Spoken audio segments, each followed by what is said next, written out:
everybody. This is really awkward. We are going to play Pogs as a lab team. It's going to be super fun. Most of you have no idea what Pogs are unless you've talked to me in the last month because I've been obsessed. So, we're going to show you the rules of the game, how we're going to play, what Pogs actually are, all that good fun stuff. So, everybody, you're Talia today, has a bag of Pogs. I'm going to give you 20 Pogs. Please don't steal them. They are technically my Pogs. So, Pogs are a game that if you're older, you heard of and you grew up playing. It's super fun. They're just milk caps with pictures of things on them. Anyway, the point of the game is we're gonna play Pogs for keeps, which is the fun way. You can play. We're gonna give you a month. I'll come up. I'll give you an official date later. And you'll play what we're going to show you, Pogs, throughout the lab, and then on that specific day, whoever has the most Pogs will pick like the top 3 people, and they'll get a prize. I also am going to be picking one random Pog, who knows, maybe it's this one, that if you're the owner of that Pog at the end, you also win a prize, so. Ooh, I know. All right. Here's how Pogs work, okay? So, say you come pick up your Pogs from me, you do have to sign them out, and then at the end of the game, everyone has to give the Pogs back, because I like my Pogs.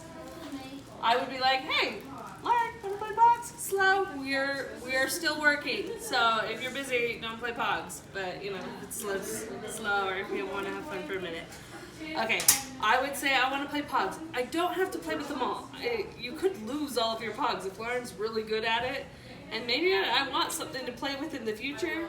So if you instigate the game or if you all decide, and it could be with more than 2 people, could be 3 or 4, y'all get in and I say, okay, I'm willing to put one Pog in.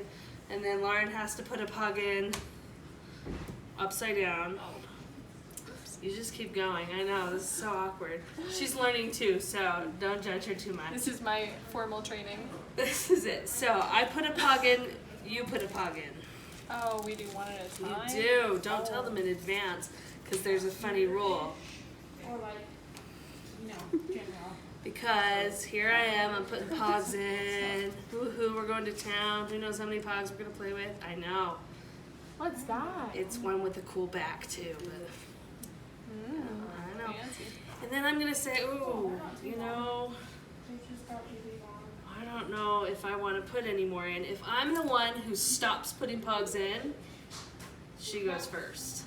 If that makes sense. So if I'm the one who limits the amount we're putting in, I go last. So it's kind of scary. Maybe I want to put them all in, or maybe I ran out. I've given all I have. She gets to go first. So that's that rule. You put them in a stack, and then we have these things called slammers. We're going to have to share these. I don't have enough slammers for everyone to have a slammer. But official Pog rules say that you hold the slammer between your pointer finger and your middle finger. I don't care if you want to hold it like this. You do have to hit the pile on the top in any way, but you can't like side slam it. Okay, that's a rule. And then this is embarrassing. Sorry if we miss you guys. You hit the Pogs, right? So I missed. I tried to kill Kim. That was kind of me. I missed. Lauren gets to go. This is scary. This is a dangerous I have game. metal Pogs or slammers. We're not playing with the metal slammers, or we'll break like the floor. Okay, I hit the pile, but I didn't flip any over, so I didn't win any. Do you have to remove your hand from the slammer before it hits the pile? You cannot be in contact with the slammer. Now, Lauren, before you do that, you have a choice. As the next person's turn, you can choose to play as is if you think that's easier to flip one, or you can restack. I usually restack too, but sometimes if you're on the last Pog or the last 2, it's hard. Almost. So I'm going to be playing as is this time, and I still can't flip them. So it's really fun, you guys. If I were to have flipped one, we're going to pretend I actually flipped some. These are now mine. I win those. And Lauren can stack or play as is. She did flip one. So she officially wins one. Okay? I don't know. Is there anything else you guys need to know? What's a Pog? What's I'm kidding. Oh, that's a good question. Many years ago, Back in like World War One, I don't know, Depression era, they would take the milk caps out of the tops of bottles, and they would play this. Somebody, I think it was a teacher in Hawaii, started putting designs. They started cutting them out of like these jugs that were of juice, and I think it was like passion fruit, orange, guava, and that's where Pog came from.